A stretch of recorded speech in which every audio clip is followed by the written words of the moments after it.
And now I want us to transition to the stories that are making headlines on the front pages of the Daily Nation and the Standard. And I want to begin with the Daily Nation. They are saying that the handshake, pacemaker or corn game. There's a roadmap here of 2 years after President Kenyatta and ODM leader Raila Odinga shook hands and announced a 9-point agenda. The allies say a strategy is in place to ensure all items are concluded by June. The detractors, however, describe the peace pact as the greatest political lie. And you see that the Building Bridges initiative there, the task force appointed by the two principals, will today, conclude the public hearings and retreat to write a report capturing what Kenyans want changed. I don't know, what do you have on the front page of the Standard? So the Standard newspaper is running with this headline, the handshake that shocked Kenya, taking stock, the hands rather that shocked Kenya. The political landscape that changed drastically in the past 2 years, the opposition speaks for the government while the function of the ruling party has become an opposition.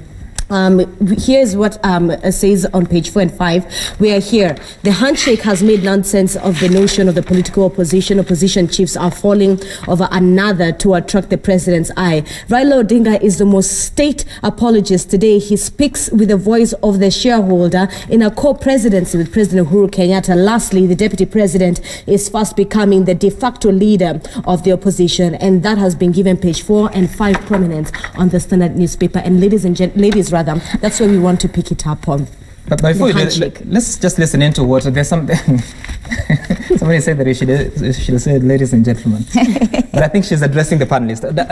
Let's listen to what the leaders said yesterday. There's some people that were interviewed on the handshake anniversary. Some of them feel that Ruto, the deputy president, has been isolated. Some feel that he has become hostile. Just listen to what they said. Both in need of a way out. The handshake was the way out. And he said, and he had said before, he will make it very difficult for Uhuru to govern. And that happened. What remained unclear is exactly what are the terms of this handshake. Yeah, we know they issued a document with 9 points, this and that they did. But were there some other expectations? And we want the president that the person who is coming on board did not have good intentions. His agenda was to ensure, 1, he destroys Jubilee, 2, he creates a rift between the president and the deputy president. And more so, he has most likely succeeded. But interestingly, the people who are not elected, who are opposition, are now running the government. And the people who are supposed to be government elected are now outsiders. So, those who are elected into government and outsiders, I don't know where to begin. Let me begin here. I don't know what you've been doing lately, but I mean, what is your correct assessment or your assessment? 2 years later, we see a very divided Jubilee team. We see a very divided presidency. Yeah. That's not in doubt based on what we've been hearing lately. What has this led to in your understanding? I don't know. I think, I don't even know where to start because it's very interesting to be in this parliament, first of all. In fact, when you get into parliament, last parliament, the divide was clear. After the handshake, the divide is confused. In fact, I think the little opposition on some issues is coming from the Jubilee side because the other side is totally singing the government. So I agree with some of the issues that have been raised here. Why are you singing the importance of the handshake cannot be gainsaid at that point because it was very important that time because the country was in a turmoil. I mean, no work was going on in terms of even executing the mandate of the government. And so most of us actually applauded the issue of the handshake. And we agreed it was important. Right. And lauded the president and the former prime minister in terms of bringing peace and tranquility in the country so that work can be done. Of course, it has metamorphosized to something else. I remember I've come to this panel and I totally thought that the BBI team, the handshake team, was actually formed as a constitutional amendment team. That time it had not even started. It's just something I had foreseen. And I remember saying it in this panel that it's already behaving like a constitutional amendment team. And I think it has come to pass the way it is. I think it's geared to actually opening up this constitution in terms of the mandate. And if you ask me, the issues that were raised as the terms of reference for BBI were very clear. You know, there were 9 issues that came to Parliament. In fact, it was the whatever was even debated, the budget for the same. And they are good issues, by the way. If you look at them, the way it was even projected in Bomas, they are good issues. The issue of national ethos, the issue of inclusivity, the issue of marginalized groups being represented, all those issues are very good. But our problem in this country is never the law. In fact, it is hardly ever the law. Because these issues are in the Constitution. Right. If you read Article 10, the issue of patriotism, the issue of integrity, the issue of marginalized groups, the issue of inclusivity, the issue of equal opportunities are in the Constitution. If you read Article 27, it talks of inclusion and equal opportunities. If you read Article 100, it tasks Parliament to bring a law in terms of inclusivity. So they are good. But for me, what was launched in Bomas, if we are keen to stay on it, in fact, it was more of a matter of policy and matter of bills of Parliament to enforce something already in the Constitution. If our laws are good, then what's the problem? Implementation. It is that simple. In fact, I said it in Parliament last week, I think last week part 1. If we were keen to implement this 2010 Constitution, we would not talk BBI. If we were keen to implement the 2/3 gender rule in the Constitution, we would not be talking women, we need more than, you know. If we are keen to implement the not less than 15% of resources going to the counties, we don't need a referendum. We don't need a BBI for that. And for me, I hope that we don't use this to advance other agenda that are different from what was launched. But if that is the issue, then we'll be looking at the report, the final report. Yes. But this final report also must be very keen, because recently, last week, we met in Nakuru. We met our governor. He called a meeting for Thursday. We were not able to attend because we were in Parliament. We were dealing with other issues in Parliament.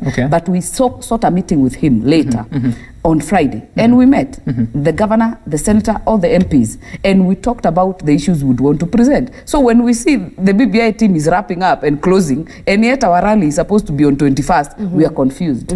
Because we still have issues we have not presented. So we are hoping that we'll get the time to give our views. And we are meeting 14 counties of the Rift Valley, so that we advance our issues. Dr. Odhiambo, the fact that Senator Chege, amongst others, feel that the handshake has deliberately sidelined the deputy president in this entire conversation. The deputy president and President Uhuru Kenyatta were one ticket, but vitu kwa ground. Senator Chege, amongst other people, say that this handshake has separated the DP and his boss, the president, yet they were one ticket. It has deliberately separated the two. Thank you very much. I think what my honorable senator there and the team keep insinuating is a self-creation and a self-made notion that is not taking this nation anywhere.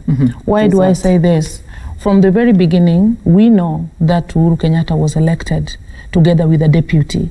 And today, up to date, nobody has challenged the position of the deputy president as the deputy to Uhuru Kenyatta. Nobody has challenged it. The fact that allegedly he complained that President Uhuru Kenyatta shook hand with Raila and they talked about these 9 issues that my honorable was talking about when he was not there as a person. To me, that does not mean exclusivity. No. You highlighted the 9 issues that the handshake and the BBI thing was founded on. The fact that these 2 gentlemen discussed these issues and came up with them without the deputies or all of them, their supporters, does not mean that they excluded us. And from the constitutional mandate, according to me, a deputy is supposed just to assist the leader that is leading them in whatever they are doing. In fact, we have not had... Let me just cut you short. I've not just heard Uhuru Kenyatta say that he doesn't want the deputy president alongside everybody else who is talking about this. So for somebody just to come up and want to convince the nation that the deputy has been excluded, I think this is a fallacy that Kenyans don't need to really go by. Do you agree there are tensions within the presidency? Talking about President Uhuru Kenyatta and Deputy President There are tensions because the deputy and his team has created it so. Would you not say the actions of President Uhuru Kenyatta clearly show that his DP is being sidelined? What actions? I've not heard Uhuru Kenyatta dispute the fact that William Ruto is his deputy. In fact, what Uhuru Kenyatta said was, can we stop, if I remember well, even those days when the women decided to come up with the embrace, to just beef up and make the noise about unity and love in this country. What President Uhuru Kenyatta was saying is, let us stop early campaigns of 2022, let us work. I think this is what we have seen the president say and repeat and repeat. Okay. And it was upon that this idea of division started showing and playing. And then as we go on today, when we look at the document, I have a summary of the BBI document here.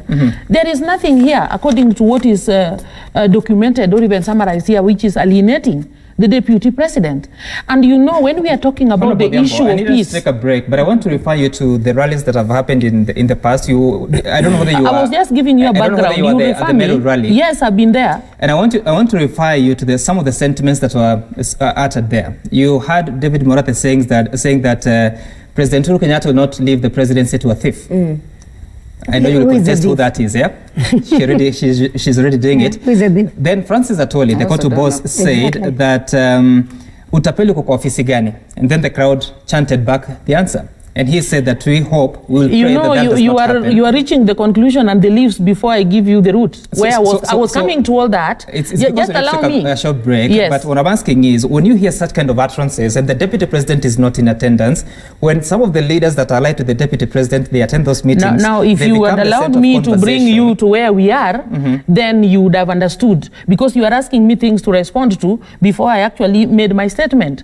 Because when we are talking about the BBI and the peace, and the handshake, then what we set out to do was actually to dialogue with the Kenyans. And wherever the BBI has been taken, actually the Kenyans of that particular region have said what they think would make them be part of the Kenya that they imagine all of us together need to own. Now, when we come to picking some of those utterances, and that's where I am saying that if people now choose to say things or utter things, because you know, like what you are quoting, like when he was saying Kenyans, the president will not leave the presidency to a thief.